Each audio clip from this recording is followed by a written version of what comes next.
Hello and welcome everybody to this live webinar on UNESCO International Day of Light 2022.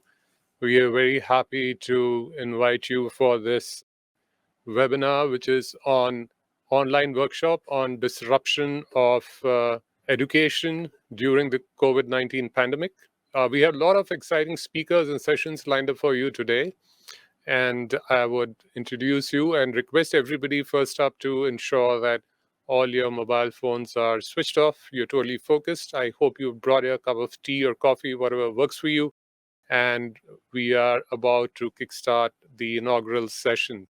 Quickly and briefly, just run you through the sessions today. The inaugural session, which will be we have speakers, Dr. Harsh K. Gupta, we have Professor Moni, we have Professor Zahid Khan, and we have Dr. Nakul Parashar, Professor Aslam, and also Dr. Tabassum Jamal. That's on the first inaugural session, which will be from 10:30 a.m. IST to 11:45 a.m. IST. So you can, wherever you're joining from, you could work out your time zones, I'm sure.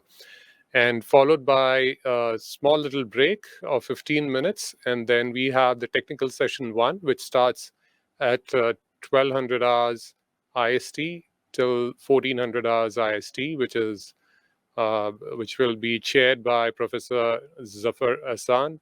And we have speakers which include Dr. Kazim Naqvi, we have Professor K. Srinivas, who is the head of ICT and project management at NEPA. We have Dr. Noor Muhammad, IAS and trustee of Bunyad Foundation. We also have Vice Chairman of Zaheer Science Foundation, again, Dr. Zahid Khan, and there'll be a small little talk by me as well. And then we have the technical session 2 after a 30-minute quick lunch break. So since this is totally virtual, so we would not have, of course, any lunch. So that's something that you would need to take care of yourself. So you can have a quick bite. And then we hope you're back again for the technical session 2, which will be chaired by Dr. Tabassum Jamal. And we have speakers, which include Dr. Ram Buj and Dr. Riaz Ahmad. Dr. Ram Buj, of course, is the chair also, and of the concluding session, and the CEO of Mobius Foundation, New Delhi. We have Dr. Riaz Ahmad from the Emirates Aviation University, Dubai, joining us from the Middle East. And we also have Mrs. Anupama Ramchandra, who is the principal of DPS Electronic City, Bangalore or Bengaluru, whatever works for you. We have Dr. Pragya Verma, who's a teacher at the Nahar International School, Mumbai, and also Mrs. Aisha Khan, teacher, DPS International, New Delhi. So followed by another very small short break, we'll have the concluding session from 16:45 hours IST to 17:30 hours IST, which is 4:45 p.m. to 5:30 p.m. IST, which will be chaired by Dr. Ram Buj, and they'll be then summing up and vote of thanks by Dr. Tabassum Jamal, who's also the secretary of Zaheer Science Foundation. To remind all the viewers once again that since you're logged in, please do share the link with your colleagues, friends, with anybody who might be interested in this topic. And we are more than happy to have as many people as possible to join us. And also, please do share your questions if you have any using the Q&A box, which is dedicatedly meant for that on your screens or even on your mobile devices, depending on how you're joining. And we look forward to having the questions. And if the time permits, we would take them on, pass them on to the speakers who would be happy to answer. So with that, I would now like to invite for the opening in the inaugural session, Professor Harsh Gupta, the chairman of Zaheer Science Foundation, to deliver his speech. And just a quick brief about him. He's had an illustrious career and has held several positions including being the director of the National Geophysical Research Institute, NGRI, in Hyderabad. He's also served as secretary to the Government of India, Department of Ocean Development. He's been the member of the National Disaster Management Authority of India, and with the status of Minister of State. He's also been the professor at a number of universities and institutes in Europe and the US, and also been the Vice-Chancellor of Cochin University of Science and Technology from 87 to 90. He's also authored several books. So lots to talk about him and many facets. And he's, by the way, also been credited for setting up India's first permanent station in Antarctica. I wish I could visit there sometime, but I don't know if and when. But then more on that later. And he's also been awarded the prestigious Lifetime Excellence Award from the Ministry of Earth Sciences that was recently by the Government of India in July 2022. So over to you, Dr. Harsh, and welcome to the webinar.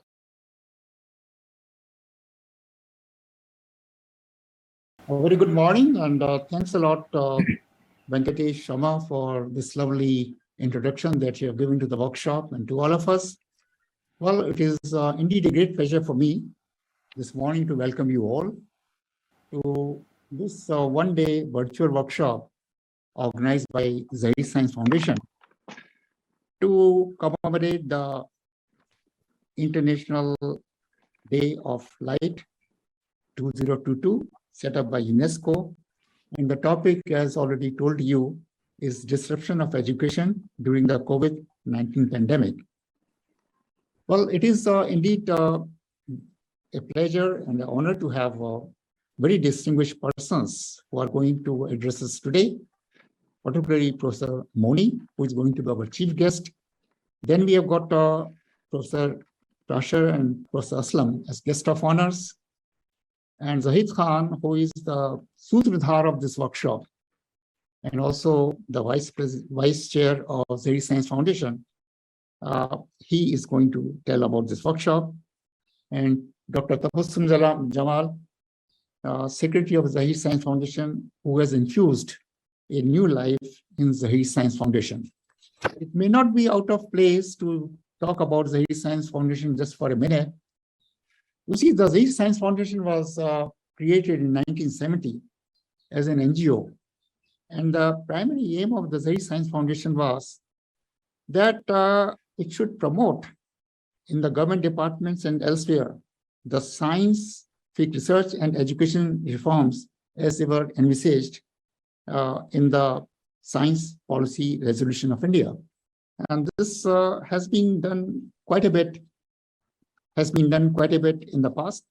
And it was created by Dr. A. Ramaswamy Baldeyar, who was also the founder president of the Council of Scientific and Industrial Research. And he invited Dr. Hussain Zaheer as the first chairman, and the foundation was also named by him. And we were very lucky to have eminent persons as chairman of this foundation, including Dr. Hussain Zaheer, Professor Noor Hassan, Professor P.N. Haksar, R.C. Mehrotra, Dr. Kidwai, and others. Now, the pandemic in 2019 and a sudden departure of our then chair really was on back steps, and there were literally no activity for last 2 years, but it has been now rejuvenated. And we had our AGM after several years on 29th of July, 2022. And just recently, a workshop on yoga was organized, which was very successful. So I'm very hopeful that with your participation and your support, the foundation will do well. I wish you all well, and I compliment Dr. Khan and Tabassum for putting everything together. Thank you very much. Right, our next speaker to take over and make the presentation, that would be Dr. Zahid Khan, who is also the UNESCO International Day of Light Note for India, and also the Vice Chairman of Zaheer Science Foundation. And just a quick brief again, I've known Dr. Zahid Khan personally for I don't know how many years now, probably more than a decade or more so. And, it's, I don't know how much I can go on talking about him. He's, again, been a professor of physics in Jamia Millia Islamia in New Delhi, and has served there for about 39 years in both teaching, research, and administration. He has also published more than 65 research papers in peer-reviewed international and national journals, and guided 15 research scholars leading to their PhD degrees. He's also served as director of FTK Center for Technology in the university. And you actually have to see the center. I have personally been, that's where I met him first. It's an amazing center which has been set up, over there in Jamia Millia Islamia. Amazing, state of the art. And there, recognizing his rich experience in education and ICT, the Ministry of Education also co-opted him as a member of the Standing Committee of the National Mission of Education through ICT, which is the NME ICT, not the enemy, but the NME ICT. So that's what it stands for. And he's also been a DAD fellow at the Ludwig Maximilian University, Munich, and also the Free University of Berlin. And he's also the visiting scientist at the Karl Lostern University. I hope I've got that right. And he's also recognizing his contributions. He's been awarded the honorary DAD advisor by the president of DAD Bonn, Germany. And of course, like I mentioned, UNESCO, since the 2015 was declared as the International Year of Light, he has been associated with it, and has also been appointed as the national focal point for India since 2018, spreading light everywhere with his knowledge. So over to you, Dr. Zahid Khan, and everybody enjoy his presentation. Thank you, Venkatesh, for the introduction. Professor Harsh Gupta, Chairman of Zaheer Science Foundation, a very dynamic chairman, in fact, and it is because of him that we are in Zaheer Science Foundation. Professor Moni, I know him for quite a long time, since he was in NIC as Director General. Dr. Nakul Parashar, I don't know how many decades we have been together, and still we are together. Dr. Aslam from IGNOU, he's also an old friend of mine. And there are many, many friends here. I cannot name everyone individually. Professor Srinivas is there. So many people are there, and I would like to give a brief introduction about this workshop, Disruption of Education during COVID-19 pandemic. Ladies and gentlemen, good morning. With the aim to raise global awareness of the ways in which light and light-based technologies promote sustainable development and offer solutions to global challenges in the fields of energy, education, agriculture, and healthcare, the United Nations proclaimed 2015 as the International Year of Light, which is in short generally called as IYL 2015. It was a very important year in the history of United Nations, that more than 13,000 events were organized by 147 countries that participated in the International Year of Light.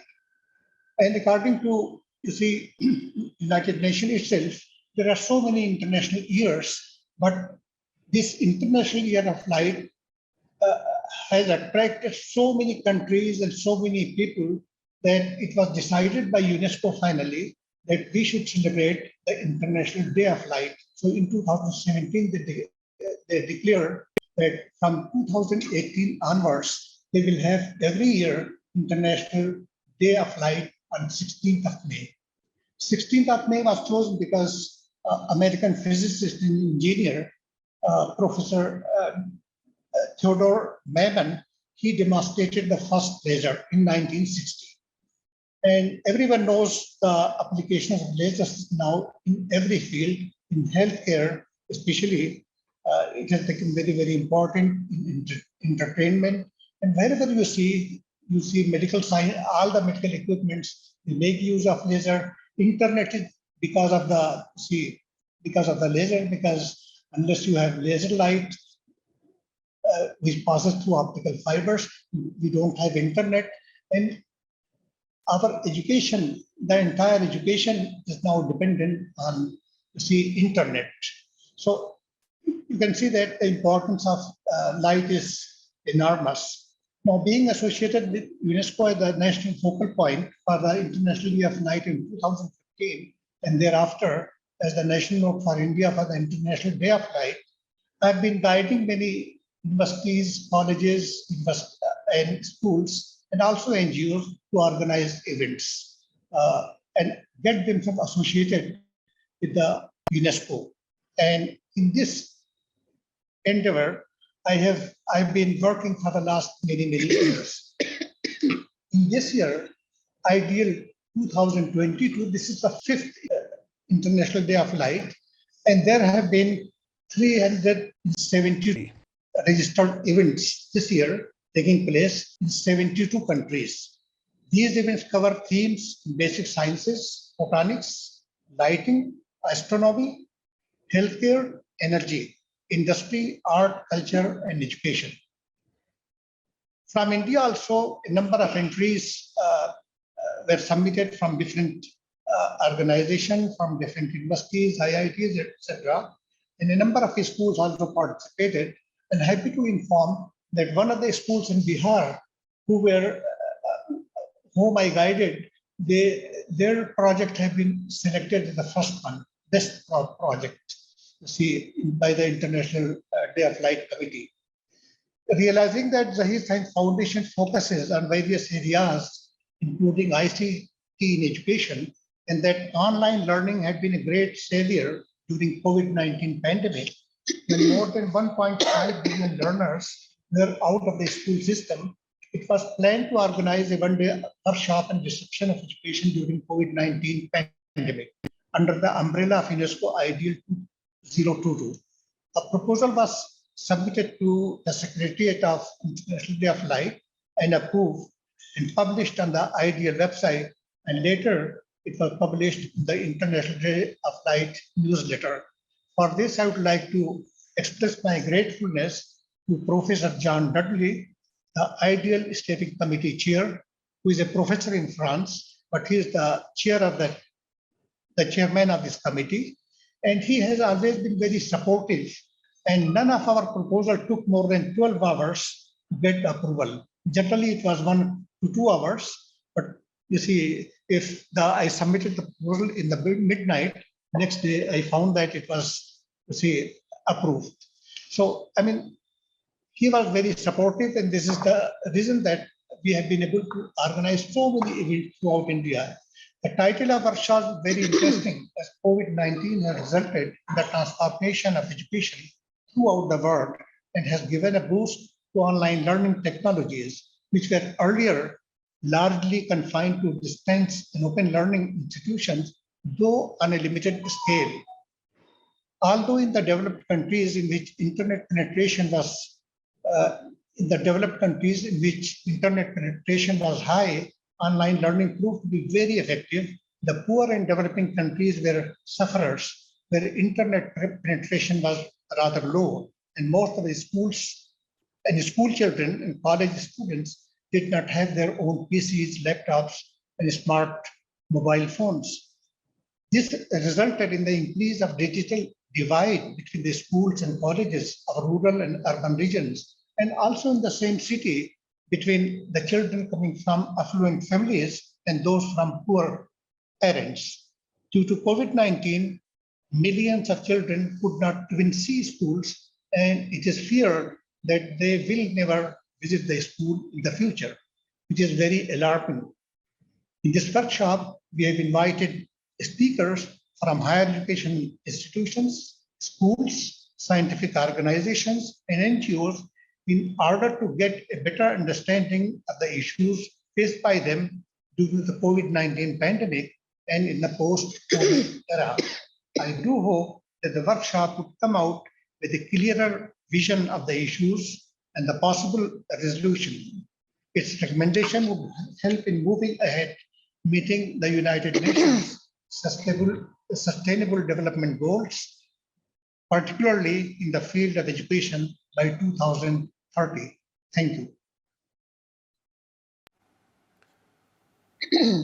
Thank you there, Zahid Saab, for the insights on the workshop and, of course, your association with the International Day of Light. And that's where we are here today because of that event. And the workshop, of course, very important to discuss the disruption of education in the pandemic, which has affected everybody across the world. With that, I would like to call upon our next speaker, which is Dr. Nakul Parashar, who is the director and also the guest of honor today, by the way, of Vigyan Prasar, Ministry of Science and Technology, Government of India. Dr. Nakul Parashar he has worked in the academia. He's information science, KPO, legal information sectors, a wide experience across different sectors. And also he has a master's in computer science and physics, doctorate in applied physics. So light, of course, is all about physics. So there we are. And he's also been associated with the 3 startups in the IT and services, which are running successfully. And apart from that, he has also been associated with the publishing world. He was the associate editor of DST Book Projects, Living Media India Limited, and chief scientific editor of Thomson Press India Limited. And besides also serving as a scientist with CSIR. So he's also served as senior vice president and Macmillan Publishing Solutions as vice president and head, and senior vice president with XLR Technologies. So pleasure to have you with us, Dr. Parashar, and over to you for your talk, please. Thank you so much. Namaskar, good morning to one and all. Gives me an immense pleasure to be here amongst all of you, and thanks for having me. At the outset, my heartfelt thanks, gratitude, and I don't know how much do I owe to my guru, Dr. Zahid Khan Sahab, who's been my guru since I stepped out of my school and has been a guru up until now. Every minute, every moment, wherever I need guidance, I speak with him, I seek his blessings, and all that I have acquired, I would put it to him for all that he has supported me with, his thoughts, ideas. And I'm very honored and very privileged to be here amongst the galaxy of other speakers. And it's all because of him, because of his support, love, and for having me here.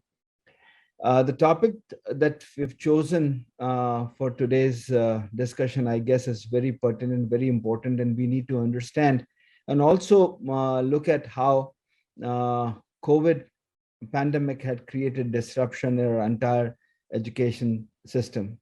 I work with an organization called Vigyan Prasar, which is mandated for science and technology, communication, popularization, and its extension in the entire country. And we look at propagating, we look at working in areas how we can, infuse interest in people with regards to science and technology. And this includes students from at school level, students at higher education level, and students at research level, and everybody who is in a quest for understanding, learning, is a student all throughout his life. So in this whole process, we at Vigyan Prasar have been working very closely with various institutions, various academic institutions all over these last 2.5 years, where we've had the major onslaught of COVID-19. We've understood, we've seen that we've had alternate ways of bringing in education. I have a teacher at home, my wife, who was also a student of Dr. Khan. She struggled initially when she moved from her blackboard, whiteboard to teaching through computers, through online. And that's where it was learning for both students, for teachers, both together. And in this case, no matter what, no matter how improved technology might be, but the most important thing is, unless we have our education system that we have been through, we actually do not get to understand the nuances of how and what the teacher and the student interaction is all about. I recall days when initially I could see teachers struggling, trying to understand how they need to put a lot of information onto their screens, and how they would be able to tell what a student, online student, is trying to understand. Managing a bunch of students sitting, away from them, which was very much unlike a classroom. A teacher was unable to see how a student is reacting to. When you teach in a class, when you teach in a place where you have a student sitting right in front of you, you're able to understand and you're able to concentrate. You're able to tell a student if he's distracted, and you do understand a lot from the body language of a student. And at that point in time is where the teacher's innovative ideas of imparting education comes into play. This is where the teacher then gets into the mode of making those changes of teaching in order to make the teaching, the student, very interesting.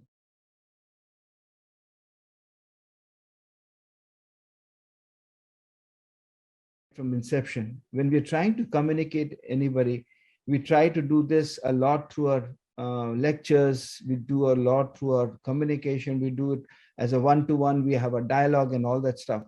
But in this entire process, if you have a large gathering, unless you have this large gathering in front of you, you are unable to understand what the gathering is wanting from you. Now, for example, I recall lectures by major speakers, very influential speakers. Why do they choose to have a live audience? Is because they understand that the changes that they need to make in order to convey the message at that point in time instantaneously is very important. So this is one aspect. Second major aspect that we as communicators understood and we could perceive how this all this happened was, especially when you get onto the board, or when you try to write something, and you have your people sitting across taking notes. That's where your habit to write is also something that gets embedded into the whole system. Now that we understand and we hear from a lot of teachers after they've come back to school, after the lecturers have come back to school, they're finding it difficult that at the grassroots level, there are a number of students who have lost the habit of writing. They're unable to write. Doesn't mean that you have to write anything, but also what has happened is that neuromuscular coordination of putting things on a paper or onto a screen seems to have gone down. So these are perils, but on the other hand, we do understand that there were a lot of new things that came up. And as we all talk about disruptive technologies, disruptive modes that have happened, but this entire change that has happened in this 2 years has also brought in a lot of new techniques, have also brought in a lot of innovative ideas of imparting and communicating. I recall we have a bunch of new speakers. We have a bunch of new people who were always hesitant to speak. Now, what has happened is, when they don't have an audience in front of them, I've seen most of these people who had an inherent spirit, wanted to speak, but always had some kind of a discomfort, have now gotten through with this inhibitions that they had. So this is something brought in a change in a lot of communication. And I've seen there are numerous people whom we've always thought were very reluctant to speak have now taken up to speaking, and they speak very well. And we all of us know in our school, where we do not have any formal school of training, by virtue of experience, all that we have learned really helps you do a lot of things. So this is on one hand where we have these disadvantages, we have advantages as well. From our standpoint, particularly for subjects like science and technology, which a common man understands very dry and drab, right? The innovative ideas that have come up during this period are numerous. And in this case, what I find is people who are unable to express themselves, particularly in science and technology, right, have found out ways to make things much more interesting. And this has happened because there has been, if there was not a direct communication or an instantaneous response to what they said, but there were a lot of written feedback that they started receiving, that if you could do this way, if you could do this way, you could probably make it more understandable. What you said was too crude, was too dry and drab. So if you could make it more interesting. So this is what I feel the entire period that we have gone through, where we had a lot of time, where we saved on a lot of time in traveling. Our people, our scientists, our teachers, our academicians could spend time making new thoughts. They could read a lot, they could imbibe a lot. And this has helped us improve not only the quantity of content that was required, but the quality of content as well. And what we see, number of webinars that we have gone through, we've seen number of presentations, we've seen number of people speaking in different languages, and we've also seen a change in how they've spoken as well. So I guess when this has happened, the ways to communicate, the ways to teach have also improved to quite an extent. And this is what I personally feel at my place as well. And I'll cite that example of my wife. When she started, she had a lot of innovations. Now she seems to be very tech savvy. And now when she gets onto her smart board to teach at school, she has numerous ideas. She has developed her own shortcuts. She has developed a lot of new things that have made her teaching much more effective. And I find her, she has become much more smarter, much more suave. And she on the other hand, she's now gotten to a point where she started consulting teachers and others how to improve teaching subjects. And she's also a student of physics, because both of us were students of Professor Khan. So she teaches physics at 11th and 12th level, and that is where she's improved all these techniques. So while we had disruptions, we had the positive side as well, that a lot of new things, new styles have come up. At our side, on the side of communication, popularization, and extension, what we have found is this was a great period where we had a lot of support from public that used to consider science as dry and dry, particularly in our country, right? This opened up opportunities because everybody was waiting for a vaccine to be developed. They were waiting for a news on a daily basis. And that is why there was a great interest towards science and technology. It wouldn't be an exaggeration. It was exactly like, in our case, where farmers look at clouds for monsoons, we were all looking for a new vaccine to come up. So this is how created that interest in science and technology. And this is what created that required support that we needed for the entire system to grow up, to build up, and in such a way that could leave behind a lot of positive things for all of us. At Vigyan Prasar, we were able to create a lot of content, and on the basis of content that we created, we were able to create a huge set of films. We had about 440 documentaries that we created.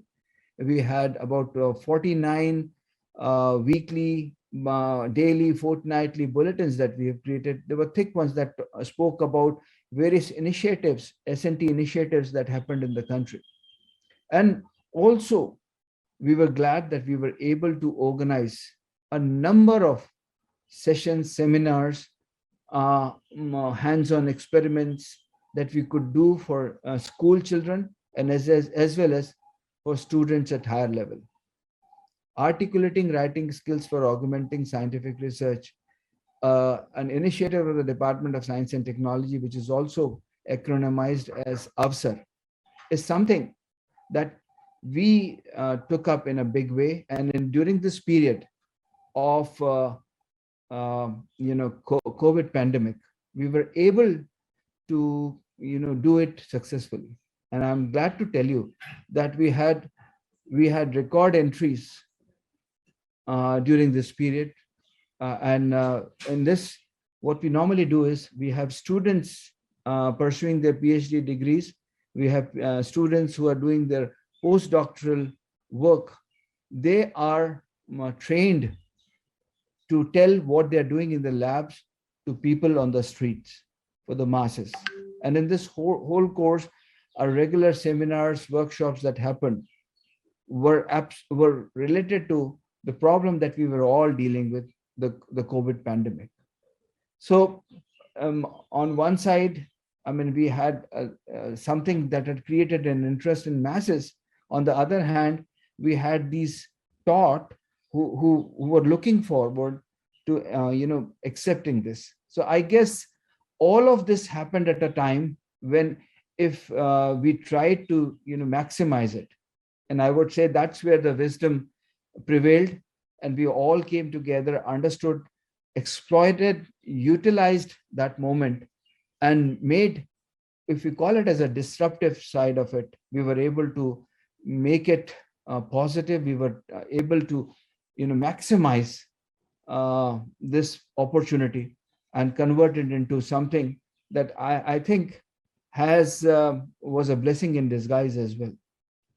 So with regards to print, there were a number of books that came up. I'm glad that there are people at decision-making level who've written wonderful books. And in this case, I would cite a wonderful book that was written by Professor Balram Bhargav, ICMR, because he had gone through this entire period of how the vaccine was created. And then we had a number of other scientists across the world who sat down to write their experiences. So I guess all this that has happened all this period needs to be put together. There are a lot of lessons that I think we've all learned. And there behind every problem, there is a solution. Behind every such issue, we always, there's always a light behind darkness. And we're talking about our day of our International Year of Light, Day of Light, right? And being a student of Professor Zahid Khan, we of course have light, and we have everything that keeps us illuminated as well. So I find difficult to say that there isn't anything where we do not have light. And I think we have now gotten into the period where the dawn is there. We've learned a lot of all of this, and it's time for us to take these lessons positively, imbibe them into our lifestyles, understand this, and be much more resilient to such problems that come our way.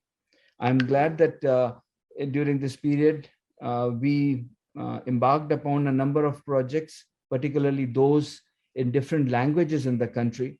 We were able to bring up a number of magazines, popular science magazines, particularly for students, school-going students, and higher-level education schools. And in this course, we've done a bit through Kashmiri, through English, through Punjabi, through Gujarati, Marathi, Kannada, Tamil, Telugu, Bengali, Assamia, and Maithili. And on all these languages, I'm glad to tell you that we have gotten regular monthly magazines coming up.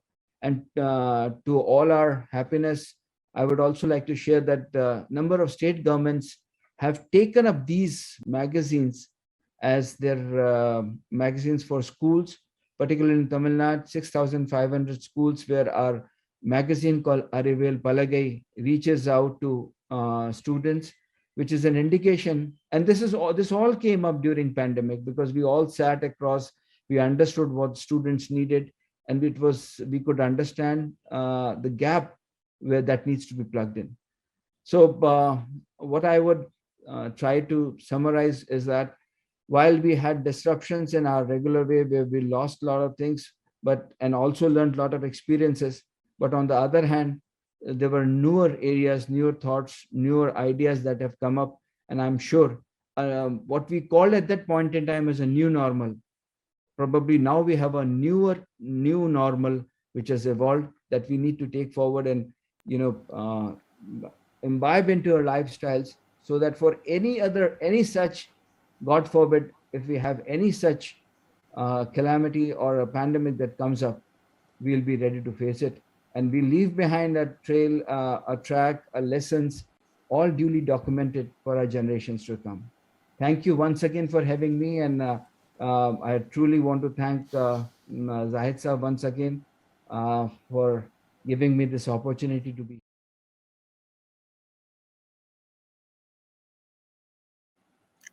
Thank you so much for that wonderful talk, Dr. Parashar. And yes, very rightly, this is the new normal. And I mean, so many normals. I hope that we are able to get the students back in the classrooms where they belong, because interactivity and the interaction in the real world, while the virtual world and the metaverse, etc., may take us wherever, and that probably is the future. But nothing like the real world while we are still at it. So with that, I would like to call upon our next speaker, Professor Aslam, who's also a guest of honor, the former Vice-Chancellor of Indira Gandhi National Open University, IGNOU. And he also has held several positions. He spent around 25 years at IGNOU, at the School of Continuing Education prior to becoming the Vice-Chancellor. And he's also been the founder director at the Center of Integrated Rural Development for Asia and the Pacific, based in Dhaka, for 8 years. And currently he's serving as the Distinguished Fellow of the Academy of Grassroots Studies and Research of India in Tirupati, which is down south for those who are joining us internationally. Lovely place. A lot of, I guess, center of energy as far as spirituality is concerned.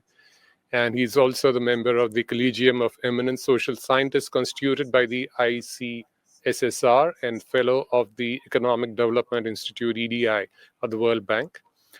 He's also been conferred with various awards and for his best teaching practices, to the Social Responsibility Award for his selfless service into the society and mankind, to many others internationally as well. And I could go on, but unfortunately there's a paucity of time, so I'll cut short. But just also to mention that he's also been credited with authoring 2 books, one on the challenge of education and training, strengthening existing systems in roadhead, and also on the Panchayati Raj in India, which was published by the National Book Trust of India. So welcome, Professor Aslam, and over to you.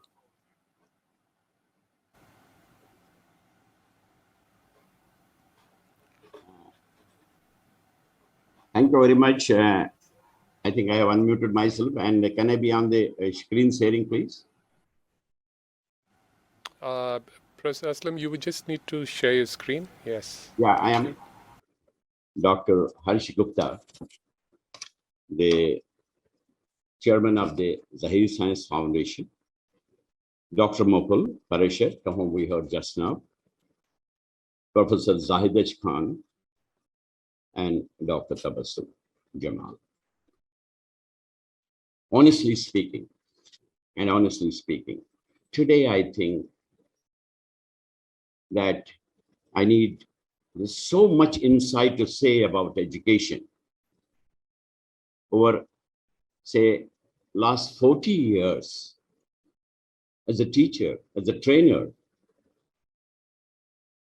I have sincerely, and I do believe, what a great world leader once said, education is the most powerful weapon which you can use to change the world. There's no doubt about it. No doubt about it, and I have come to the same conclusion. Because there's so much to share what has happened in the last 2 years. Believe me, if somebody asks me, I'll go on for a couple of days. But let us leave that aside. What we will do is, we'll first look at what preceded this COVID-19 pandemic. I was looking at the last 2 decades, which preceded COVID-19 pandemic, because they were significant in my estimation for education in India. During the first decade, 2000-2010, we witnessed a search of appropriate strategy for applicability of the ICT in our education intervention. A lot of effort was made. I'll just highlight that. During the second decade, 2010-20, in my conclusion, it may be different from other conclusions, but my conclusion is that the education got into a state of multidimensional flux. I don't know. As I said, I may be wrong, I may be right. And let's have a look at that. When we go to the first decade, a lot of committees were constituted. I remember one committee on the left side, you can see. B.K. Goriala was the chairman. Prof. Ashok Janjalwala was with me. I was there. We were 5-6 people. And the job given to us was how IT, information technology, can enhance the usefulness of the various development interventions made by Government of India. On the other hand, we have a network of 14 state open universities. We had a SOU's Vice-Chancellor's conference. And we look into it that how we can increase, technological interface between them. You can see that, all came together. The Secretary of Education was there.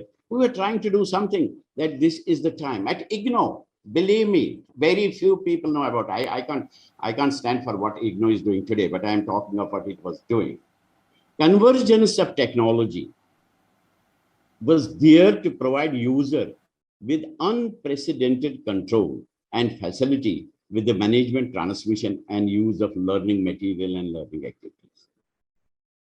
We're talking of today about this as we have discovered yesterday.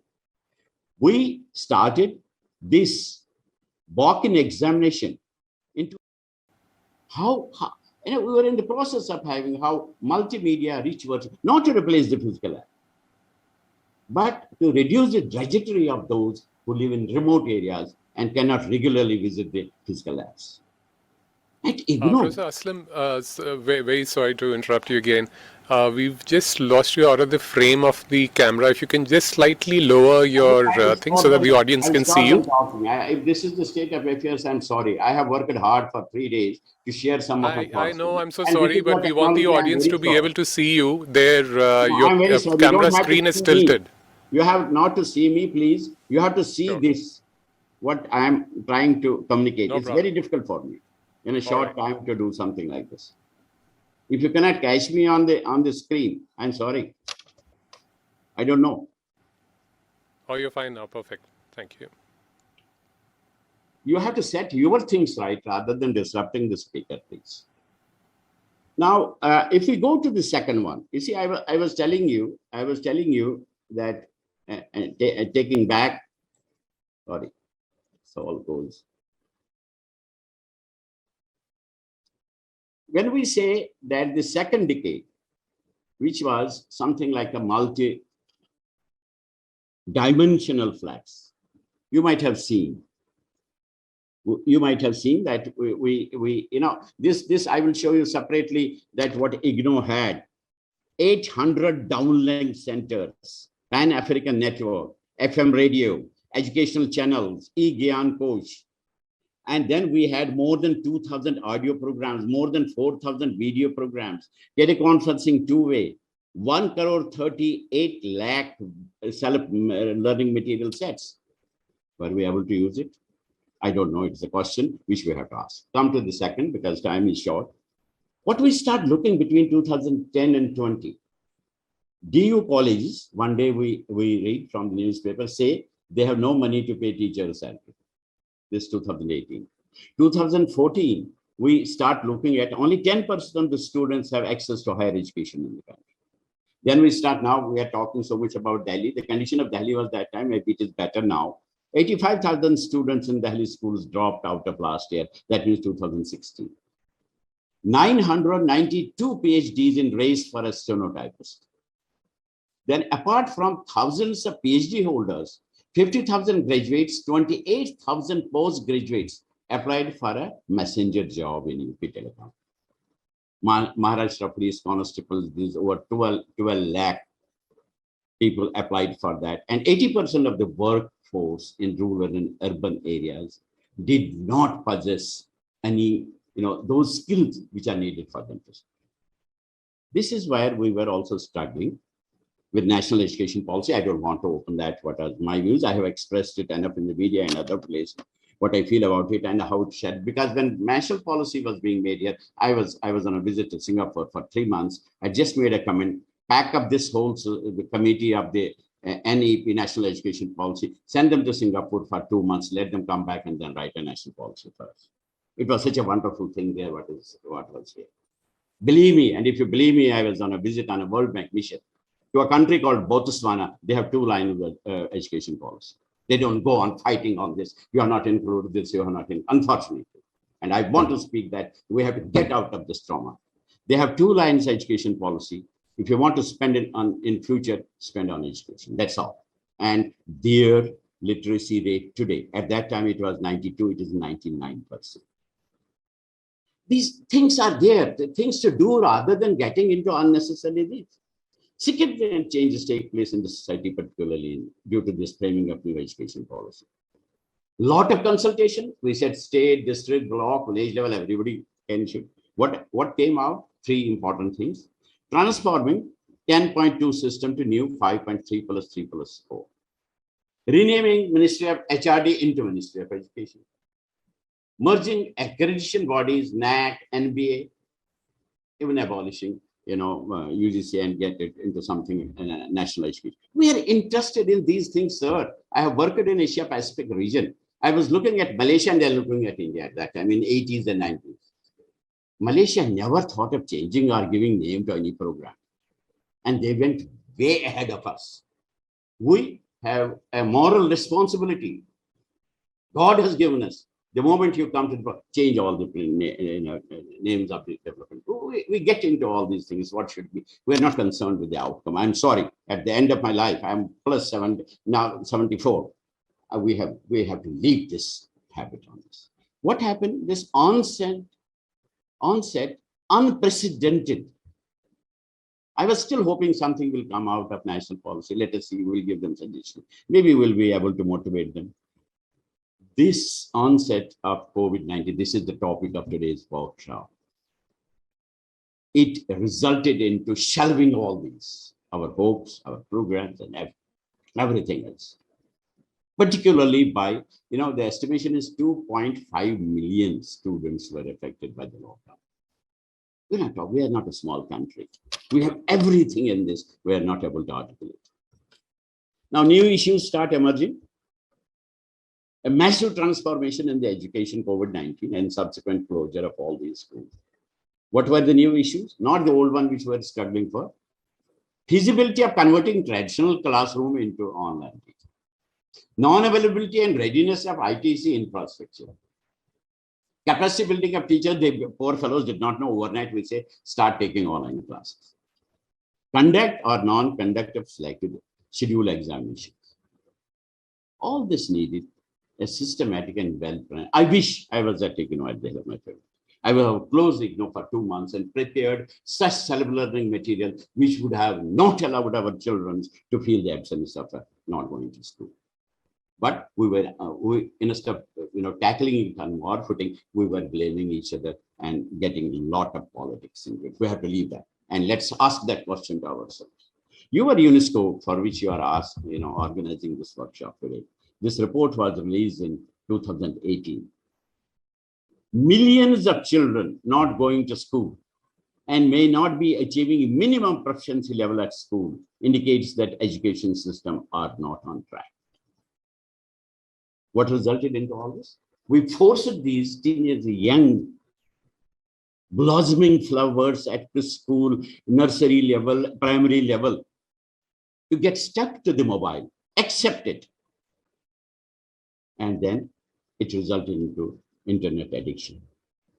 Believe me, you can't imagine. One of the reports, I was shocked, 1.1 billion young people across the world are at the risk of hearing loss due to the unsafe use of the audio devices. And COVID-19 pandemic has largely increased the use of headphones. There was an article, Shobhadar, really appreciate, hats off. Just in one word, she said, but we will not say in a whole book. Kids grow up looking at the screen, can't read emotions. When we are saying in a big increase in younger people, believe me today, struggling to interact with each other, for what? To have a face-to-face interaction. Do we know what is the importance of our body language, which accounts for 60 to 80% of the learning process? No, the reality is accept it. At least if you can't do anything, accept it. At home, everybody is with a mobile phone on the dining table. Wife is looking to the north, husband is looking to the east, children are looking somewhere, and a child sitting in a bedroom needs a glass of water, asks his mother through WhatsApp, give me a glass of water. There was a Vice-Chancellor's conference in 2013 in the Rashtrapati Bhavan. Manmohan Singh was the Prime Minister, Ms. Mukherjee was the President. Microsoft came to make a presentation, and I questioned them in front of, with the permission of the President. And when they finished, I asked them one question. Have you studied the degree of assimilation of knowledge by a child when taught through this 6-inch by 3-inch mobile screen compared with classroom teaching? No. I said, then don't make fool of us. And I addressed the President, sir, after few years, this was 2013, I never knew that COVID would bring us so close. Saying, sir, hame koi chacha, mama kahne wala, dada kahne wala nahi hoga. We'll be only talking in www.this, what is your internet address and things. We don't look into each particular. I'm not talking of, there may be some applicability of this. It's not that I'm trying to say the technology is not, it should be, no, we are not. Malaysia has done it much ahead of us in their framework. We're fighting for non-issues. We are fighting for some. If Shishode has done anything, put him inside. Oh, bloody hell, you have not done. We're not looking into what has been done. Let us evaluate it. Let's do something. I think this is not expected of a society like ours. Now, instead of turning traditional classroom into technology-enabled classrooms through the multimedia, digital learning platforms are attempting to replace the human interaction in the classroom with digital tools. I think this is what just now Mr. Venki was mentioned, that yes, I had a book which was released by the Union Education Minister in 2013 in India National Center, The Challenge of Education Training. I have given at that time, without knowing what the future holds for us, multimode intervention.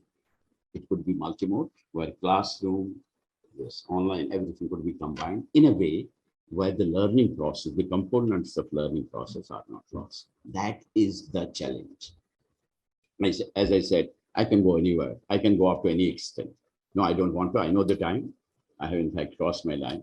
I would like to say finally that we are blindly running after digitalization. This technological understanding is very, very important. The process involved have to improve our understanding about this. How do we approach the learning needs and processes employed by digital natives who depend on repositories, not memory, multiple channels of information, not the mouth word, from teacher's mouth, or to obtain knowledge, prefer processing information themselves rather than receiving them secondhand.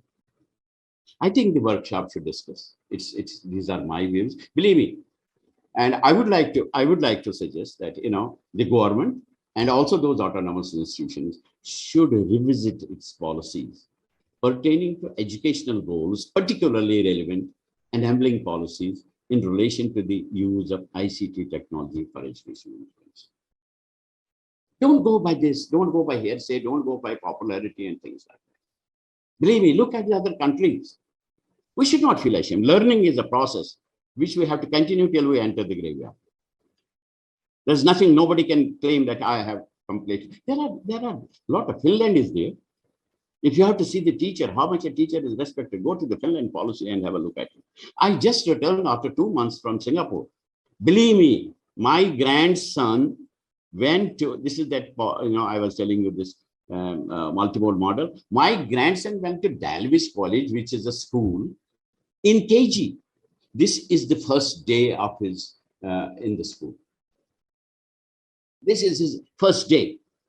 Just see what they make them do. They make them human beings. We are fighting the syllabus. We are running after the syllabus. This is what evolution of Singapore education system has gone. 59, 78 industrialization, 70 efficient, so it was survival. 79, 96 efficiency driven, skills and capital intensive. Ability based, aspiration driven, 97, 2011 knowledge based. Now student centering, value driven, 2012 onwards, it is innovation driven. Why can't we do? Why can't we? At least we can build our own models. Don't be like that. I don't want to waste a lot of time. As I said, I have a lot to do, a lot to say, but I don't want. But I'm afraid, particularly of the school children, as someone just now said, that they are losing the habit of reading and writing. It's a very, very dangerous sign. School education should not be subjected to so much of digitalization. Maybe ICT can be only used to enhance its effectiveness, to enhance the effectiveness of the classroom teaching rather than replacing it. These are my suggestions. You have very distinguished participants in the workshop who would contribute more. Come out, for God's sake, come out with some concrete suggestions which can be then sold to the government, to the institutions, and maybe we hope for a better tomorrow. Thank you very much. Zaheer Foundation, particularly Professor Zahid, he was so much praised that I thought, I should not add to that, but it was he who invited me to this workshop. I wish I had a lot of time. I have a lot to collect. I don't know before we leave this world whether we'll be able to. I am in the process of documenting it, what is happening to us. At least I am putting together my own 46 years professional experience across 36 countries of the world and mainly 25 years in India. Thank you very much. God bless. Thank you so much, Professor Aslam, for the wonderful address. And yes, there are challenges on both sides.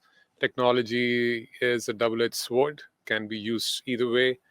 Well, so with that, I would like to invite our next speaker, who's also a chief guest, and that is Professor Moni. And well, there is, he's held so many different positions, and he's a man of various personalities. He's a technocrat, an academician, researcher, author, project developer, project implementer, organization builder, optimist, and above all, a man of missionary zeal. Well, he's also, apart from that, if that wasn't enough, well, professionally, he has held various positions. Of course, the Director General of the former Director General of the NIC, which is the National Informatics Center, the premier institution of Government of India in the areas of e-governance and informatics development. Currently, he's serving as the Professor Emeritus and Chairman, Center for Agriculture, Informatics, and E-Governance Research Studies, which is CARES. And, well, I think it's best that we listen to him since we're short on time. So over to you, Professor Moni. I've heard Dr. Murphy has left, so there shouldn't be any issues. But if he pays us a visit again, we don't know. Is it visible now? Yes, perfect. Thank you. Okay. Thank you very much. Dr. Harsh Gupta ji, Professor Khan, Professor Dr. Parashar, Professor Aslam, and Madam Dr. Jamal, and very highly respected academicians, researchers, teachers, and it gives me great pleasure to participate in this very important function of Zaheer Science Foundation on an UNESCO International Day of Light 2022 on online workshop on disruption of education during the COVID-19. I know Dr. Professor Zahid for more than 2 decades. And when he asked me to participate, I felt very happy to get associated. Dr. Harsh Gupta, I don't know whether he is able to remember me or not. During the Vigyan Vikas Foundation days, we have closely interacted, that is 2 decades back. It's a very important moment. And I'm also very happy to learn today a lot of things about, today by the previous speakers, Dr. Parashar and also Professor Aslam. What has been done by IGNOU is a great thing in this country for the last so many decades. And we also read its, course materials and so on and so forth, even before the tech ICT came into the picture. Thank you very much, Professor Aslam, for your wonderful talk. But when you are talking, we are not able to see your screen, but please share your screen so that we'll be in a position to see that. But today's talk, I would like to title it on digital transformation and the future of education. And also to give my talk in a comprehensive manner, I was quite impressed and also very happy to participate in this foundation, Zaheer Science Foundation. My respectable homage to late Dr. Syed Hussain Zaheer, was the first Director General of CSIR. He played a great role in freedom struggle, and he is also have been associated with this foundation very effectively. And I'm also very happy to know that this foundation has been organizing international and national workshops in science and technology and innovation policy, science diplomacy for small nations, and also the foundation of other interests is ICT in education, popularization of science among the public, issues related to biotechnology and environment. And I'm very happy that this year is that International Year of Glass. And last year, the General Assembly has declared 2021 as an International Year of Peace and Trust, International Year of Creative Economy for Sustainable Development, and the International Year of Fruits and Vegetables, and International Year for the Elimination of Child Labor.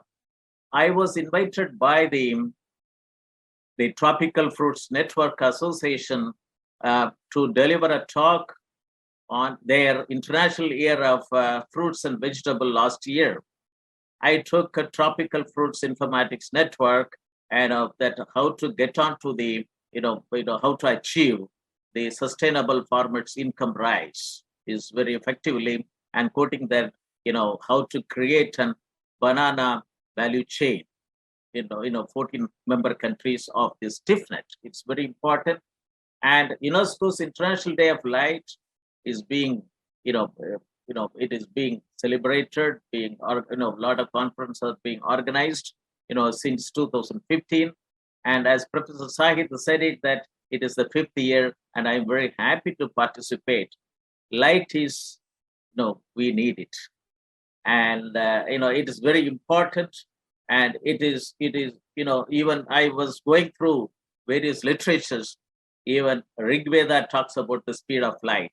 It's India is very closely associated. And we also know that significance of the light. It's a tradition as far as India is concerned. We celebrate Diwali as a festival of light. And, even I come from the state of Tamil Nadu, very near to Kerala, and we celebrate every year Magara Jyoti. It's the light of Capricorn. Light symbolizes knowledge and darkness, and it is away from ignorance. It is a knowledge of principle. And the ancient tradition of lighting oil lamps has a special significance. In every function, lighting lamp is an important, and we are associated with that. And then we have sustainable development for goals, and light has been associated with the development. I still remember when I was in a village, we didn't have the light. We used to study in kerosene lamp.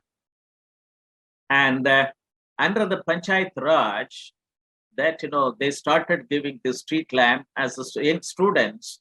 We used to study under the street lamp in the night, during the night. And then the schools associate or asked us to come to the school during night to study. That shows the importance of light. Under that environment, we studied, and today we are, in a different levels that. And, we have that all over the globe. People are using light to discover solutions for society's most pressing problems. Inadequate access to light severely limits the ability of communities and economics to grow.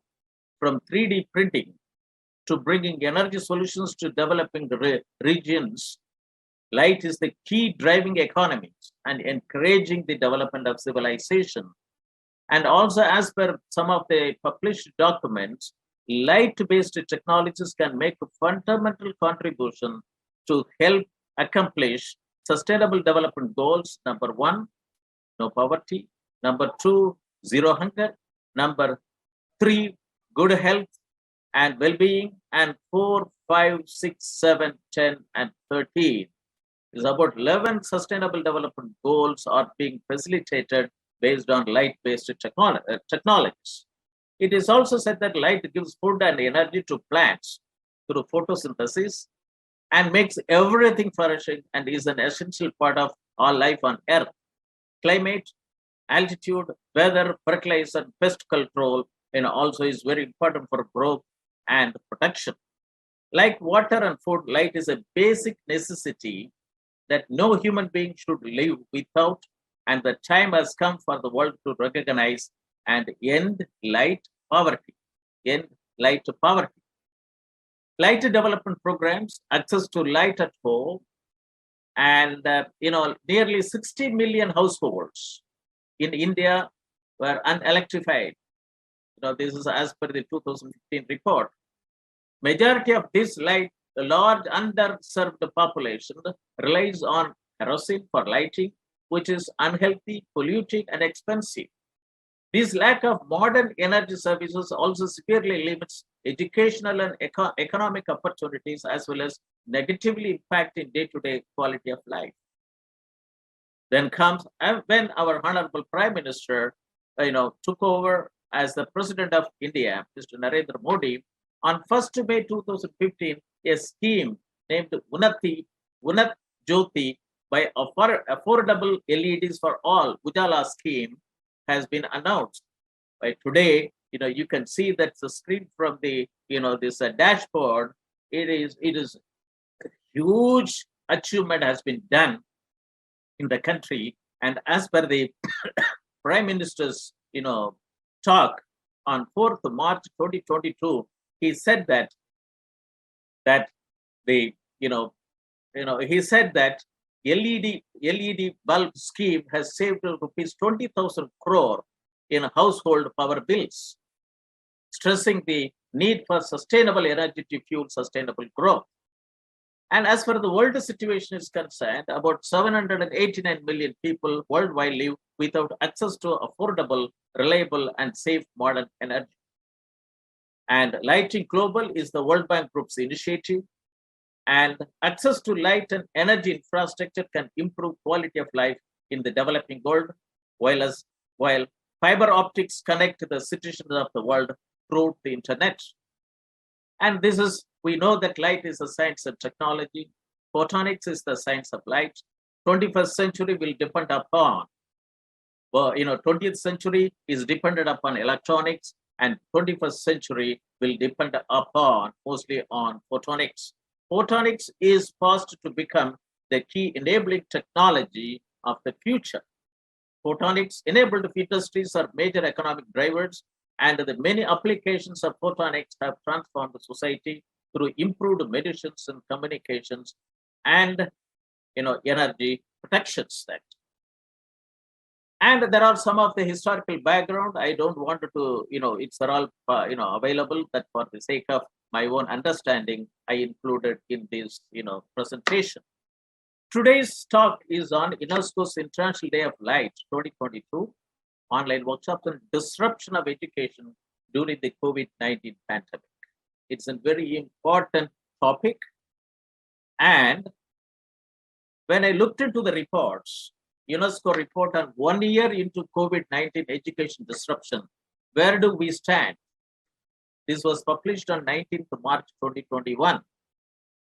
Exactly a year ago, the COVID-19 pandemic brought learning to a screeching halt worldwide.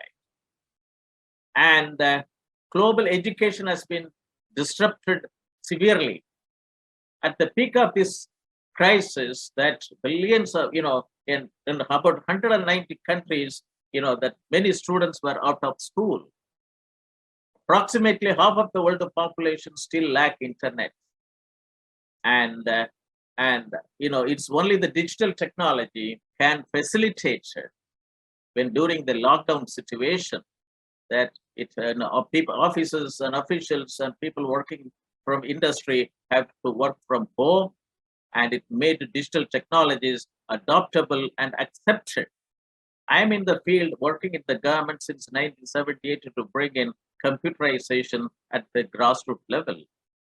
And I know that I was the project director way back in 1987 to bring in computerization in 520 districts in 1987. I know the difficult situation at that time, and I have walked on with a barefoot to more than 420 districts in the country to promote digitalization. Today, digital, this COVID situation has brought everybody to understand the importance of digital technology.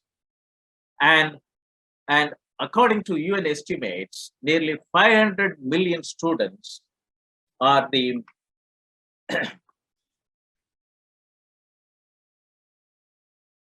students from pre-primary to upper secondary school did not have any access to any remote learning. According to UN estimates, nearly 500 million students from pre-primary to upper secondary school did not have any access to any remote learning. 3/4 of those lived in the poorest household or rural areas. The enormous digital divide shows how connectivity has become a key factor to guarantee the right to education. Digital skills and learning must be incorporated in the education systems in order to address the injustice of the digital divide. Digital means it's zeros and ones. It's the divide is built in. And this is the report of published by UNESCO on 19th March 2021. And they also engaged in another report, UNESCO's International Commission on Futures of Education. I was quite impressed by this report.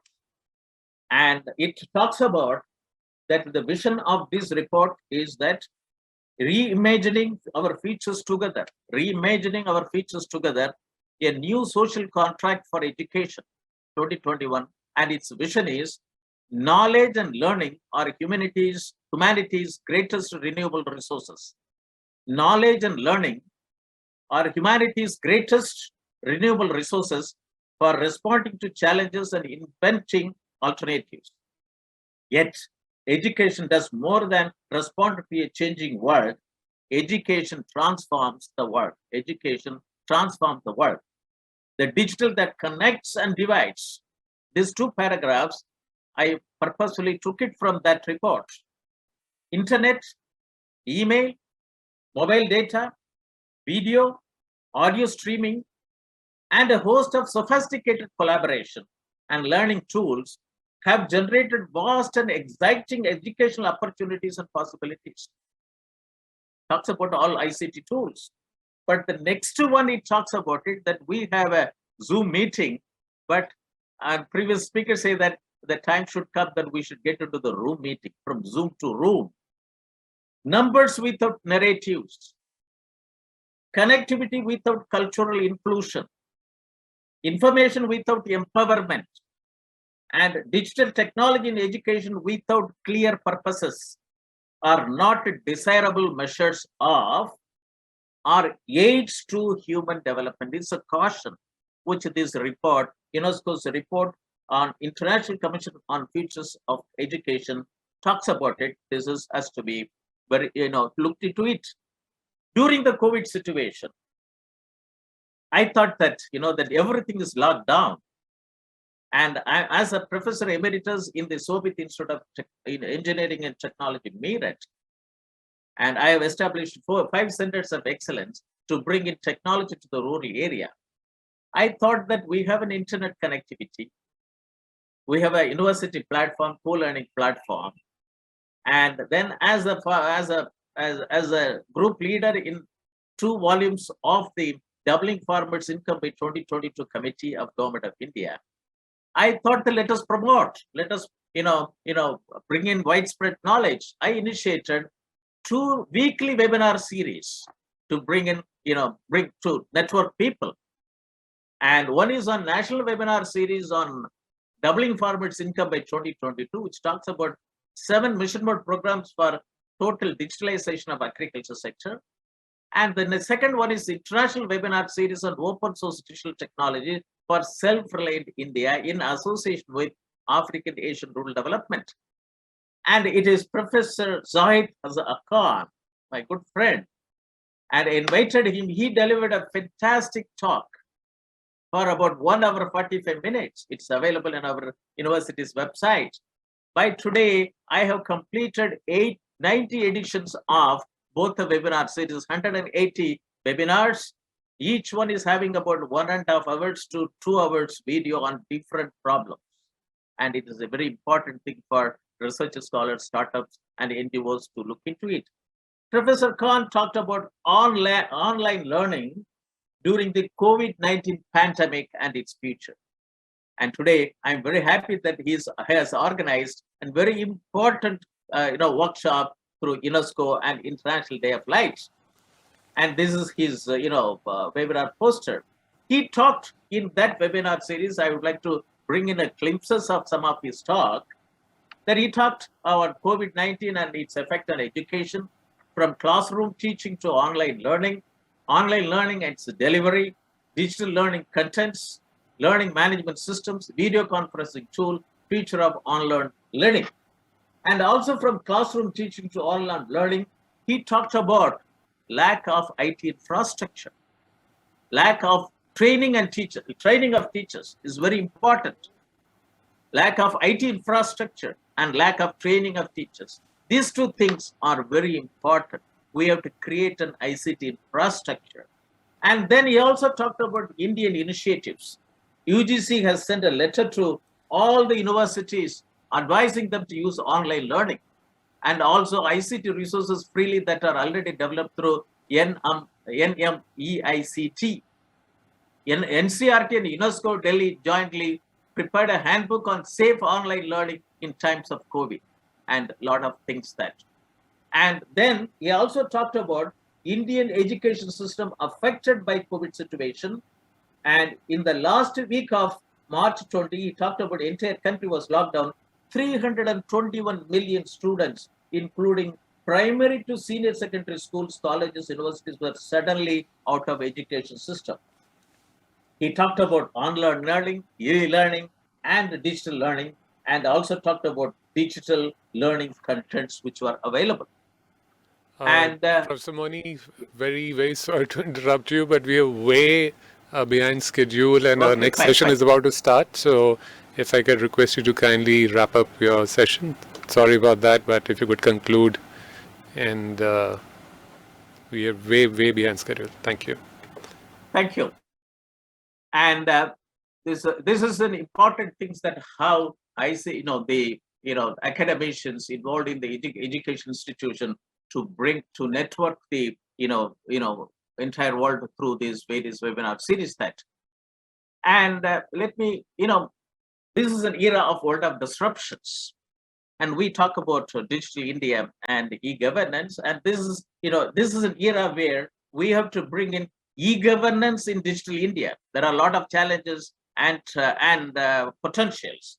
Digital technologies are converging at unprecedented speed, and digitalization has transformed the entire industry and is profoundly reshaped the world of work, and Industry 4.0 promises to be revolutionary. And it is very important that in order to provide a balanced business needed to be effectively built on resources and opportunities and authorities for their employees to execute capabilities in ever-changing environment. Digital India means you have to have a built-in e-governance in the world of disruption. This is very important. And in India, we have this ecosystem. We have Digital India, Make in India, Skill India, Startup India, Stand Up India, Atmanirbhar Bharat, and 2020 and Mission 2022. The Mission 2022 is very important for this country to have ICT-enabled education, very important at the same time. And we have to have it Agriculture 4.0, Industry 4.0, and Society 4.0. And we also have Amrit Kaal Lead Up to 100, a strategic plan, which is being, which has been unveiled for the next 25 years. And it is an artificial intelligence design pathways is being talked about it. And we have to talk about system of systems and Industry 4.0 and Industry 5.0. And I would like to mainly concentrate on this one, maybe in another 5 to 6 minutes. We need to transform India into a land of opportunities through relevant education and vocational training. This is a joint paper which has been published by Krishnan and myself. It has published in the International Journal of Contemporary Research in Engineering Technology. Digital information transformation is facilitated through building public digital platforms using microservices and APIs, artificial intelligence, 5G, IoT, serverless computing, biometrics, augmented reality, virtual reality, blockchain, robotics, natural language processing, and so on and so forth. And entrepreneurship and skill development is an AI design pathways, whether we should have a degree pathways or we should have an AI design pathways. I would like to, talk about, we have for an entrepreneurship and skill development, we have a national digital education architecture, which is available now, and also talks about SWAM and Diksha. But when you look at the educational systems and, primary education, middle level education, secondary education, and higher learning, and as per the new education policy, micro learning is very important. Micro learning is a holistic approach for skill-based learning and education to deal with, slow learners, capability. And we have to create that micro learning, very important. And this is very important, educational architecture. And NDR, that's a National Digital Education Architecture, talks about lot of, the pillars, that's the students and, various learning capabilities and interactions. And this is a very important thing that we have in a school, classroom of one teacher, 40 students. Some students get distinction, some students get average level marks, and some students fail. Why? The delivery of the teacher is one, it goes to all the students. And this is where the micro learning for each student, now with the internet capability, now it is, the days are gone that, we have to still have one teacher, 40 students, but the time has come that one student, 40 teachers, virtual teachers. And then 24/oblique innovation labs and internships is now available in this possible. And this is where artificial intelligence adapting each individual learner's individual needs in real time. and blockchain. It is an intelligible ledger of learning history for each student. It's very important. And that is essential from the rural area. And lifelong learning platform is also needed. And this is what the new learning platform, we should have it. It is an AI based and blockchain based and lifelong learning systems that. And this is is very important. We need education skill development centers, at least one in every development blocks, which is essential. And this is that and many of the things will be made available in 22 constitutionally recognized languages. That, and this is the emerging operationalization of Digital India program in school is very important. Now it should not get stuck up only with the government department. Operationalization of Digital India program like AI, blockchain and live on demand, it has to be there under the Digital India program for every school, including panchayat level schools. It's very important. And I also, when I was during the education policy formulation, sorry, Professor Moni, very sorry, would request you to please conclude in the next 30 seconds. We are already into the second session. We have another vote of thanks. Thank you very much. And what is necessary is that, you need an ecosystem of an educational systems. Is that based on, I thought that it is available. If there's the slides, you can have it. That, we'd like to quote our divine Quiet Thiruvalluvar. He has written 1,330 treatises, and that he talks about 2,000 years back. He talks about education in 4 chapters. It is that how to learn it, well, what will be the impact of not learning, and listening is very important, and also wisdom. It is a very important. That is a very important thing. You have it that we have a disruption of education during the COVID-19, but we have an opportunity now. Can we have an AI design pathways? And also another one is that it should have a micro degrees, competency-based micro courses, and also the digital transformation has to take place through ISO 56002, first global standard for innovation management, which is required for future of education. India needs to have a national digital communication policy 2018 should be operationalized, which talks about Connect India, Propel India, and Secure India, which needs BharatNet and GramNet, MegaNet, which is needed for ICT in education in a big manner. With this, I would like to thank cyber. It is very important, but cyber security is a very important thing, and education has become as one of the cyber security area sector. So cyber security has become both challenge and opportunity. And if somebody hacks it, and education, we can't have an online systems that. With this, I would like to thank digital transformation through standards with cyber security built in is needed for the future of education. Thank you very much for giving me this opportunity to talk to you in this very important online workshop on disruption education during the COVID-19 pandemic. Thank you very much. Thank you. Thank you so much, Professor Moni. And we are majorly behind schedule, so I would request our next speaker, Dr. Tabassum Jamal, who's also the Secretary of Zahid Science Foundation, to quickly, in just a few words, give the vote of thanks for the session. We'll take a quick short break and then we'll come back for the next one. Over to you.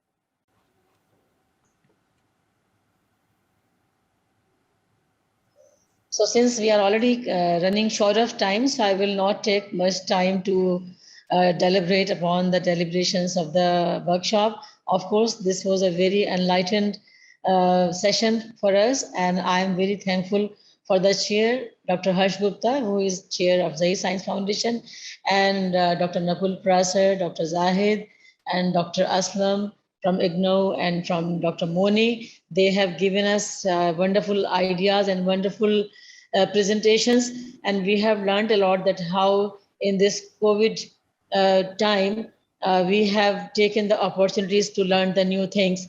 And as described by Dr. Zahid, that how we are celebrating this International Day of Light, where the importance of light is one of the factors where we should really be thankful that how the technologies are coming in use to make ICT useful. So we are going to the next session where we'll be having more speakers, but I would like to say my special thanks to Professor Zahid, who has organized and who has collected all the eminent speakers here, who have given their views and their ideas, and especially Dr. Nakul Prasar, how the Vigyan Prasar has cooperated and has given number of things, to cooperate for this disruption in the education, and how IGNOU is helping since very beginning, how we can really help the education system using technology. But I'm really, I would like to say that Professor Aslam mentioned that we should revisit our policies also, that, how we make our own models to make use of ICT for having, make this digital divide less. And Professor Moni is, of course, our chief guest, has given a lot of insights that how the ICT has helped in having a shape of education system in our during pandemic time. So I once again thanks all the speakers and our chair and Professor Zahid, and it's my special thank to Mr. Venkatesh, who has been hosting this workshop so well, and with all your support, this workshop was possible. Thank you so much. Thank you so much for all the staff at Virtual Studio Noida. Thank you. Thank you so much. It's been a pleasure, Dr. Tabassum, to be associated with the workshop and, of course, bringing it live to everybody all across the world.